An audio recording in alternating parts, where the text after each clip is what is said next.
You did everything right. That is not a small thing to say. Most people do not do everything right. Most people cut corners somewhere, abandon something halfway, make the easier choice when the harder one was what the moment asked for. But you showed up. You built things. You provided. You sacrificed when sacrifice was required and kept going when stopping would have been understandable and earned, by any honest measure, the right to feel complete. And yet, there is something that lives underneath all of it, something that the achievements never quite reached, something that was supposed to be filled by the time you got here and is not. A space inside you that looks, from the outside, like it should be occupied by satisfaction, by the settled weight of a life well constructed, and instead feels like a room that was carefully furnished but never actually lived in. You know this feeling.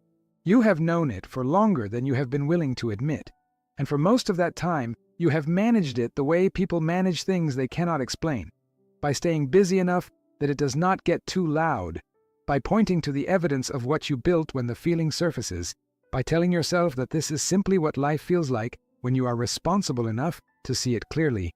But you are here now, and the busyness has slowed, and the feeling is louder than it used to be, and the evidence of everything you built does not seem to answer it the way it once did.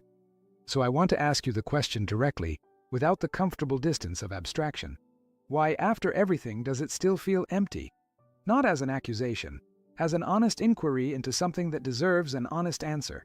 Because the emptiness you feel is not a malfunction. It is not ingratitude. It is not a sign that something is wrong with you, or that you failed somehow in the living of your life. It is information. Important information. The kind that only surfaces when a person has been honest enough and still enough to let it be heard. The emptiness is telling you something that the achievements never could. Here is what I have come to understand about the particular kind of emptiness you are describing, the kind that survives success, the kind that builds alongside everything you construct and never quite gets addressed by any of it, the kind that should, by every reasonable calculation, have been filled by now. It was never going to be filled by what you were filling it with. Not because what you built was not real. It was real. Not because the people you provided for did not matter. They did. Not because the sacrifices were not genuine or the achievements were not earned. They were all of those things. But because the hunger underneath all of it was never a hunger for external things. It was a hunger for something that external things cannot reach, no matter how many of them you accumulate or how well constructed they are. It was a hunger to know yourself, to be known, to live in contact with something in you that was true before the roles began and the responsibilities stacked up, and the version of yourself that other people needed became the primary version you inhabited. You built a life, a real one, a substantial one, a life that mattered to the people inside it. But somewhere in the building, you built around yourself rather than from yourself. The life became the structure, and you became the thing the structure was built to protect. And somewhere along the way, the protecting became so total that the thing inside it stopped breathing freely. The emptiness is that thing. Still in there, still breathing, but barely. Still reaching for something it was never allowed to fully have. And what it was reaching for was you. The full version, the one that existed before you learned to be useful, before you learned to be responsible, before you learned that your own inner life was a luxury that the circumstances could not always afford. That version never disappeared. It went quiet. But quiet is not gone, and gone is not what you are dealing with. What you are dealing with is a self that has been waiting, with extraordinary patience for the life around it to slow down enough that it could finally be heard. It is being heard right now. I want you to think about the moments in your life when the emptiness was quietest, not absent perhaps, but quietest. The moments when something in you felt, even briefly, like it was in the right place, when the noise settled and what remained felt like something real. Those moments were not accidents. They were not random. They shared something in common, and if you sit with them long enough, you will find it. They were moments when you were most fully present in your own experience, when the distance between who you were performing and who you actually were collapsed, even for a moment, into something honest. Those moments are the direction.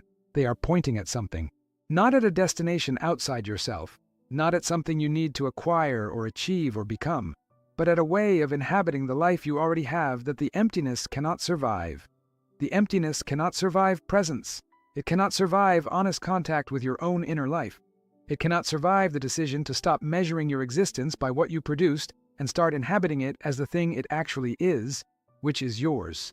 Completely, irreversibly, finally yours. You spent a lifetime building for others. That was real, and it mattered. But the building is largely done now, and the question that remains is what you are going to build for yourself. Not in the material sense, in the sense of attention, of presence, of finally, after all this time, turning toward your own interior life with the same seriousness and commitment you gave to everything and everyone else. That interior life is not empty. It only looks empty from the outside, from the angle of achievement and output and measurable return. From the inside, from the angle of honest presence, it is full of things that never got the attention they deserved. Full of a self that is still coherent, still alive, still capable of depths of experience that the busy years did not allow. The emptiness you feel is not what is inside you. It is the distance between where you are and where you actually live. Close that distance. Not by adding more to the outside, by going deeper into the inside, by treating your own inner life as the territory worth exploring, the relationship worth investing in, the place where the thing you have been looking for has been waiting all along. It has been patient. It has waited through all the years of building and providing and showing up for everything except itself. It is still waiting. And unlike everything else you built, this does not require starting from nothing. It requires only returning to something that was always there, something that survived every year of being set aside, something that is, right now, in this moment, reaching back toward you with the same hunger you have been carrying for longer than you can measure. The emptiness is not the truth of you. It is the space between you and the truth of you. Step into it. What is on the other side has been yours the entire time. There is a particular cruelty in this kind of emptiness that I want to name directly, because naming it is part of releasing it.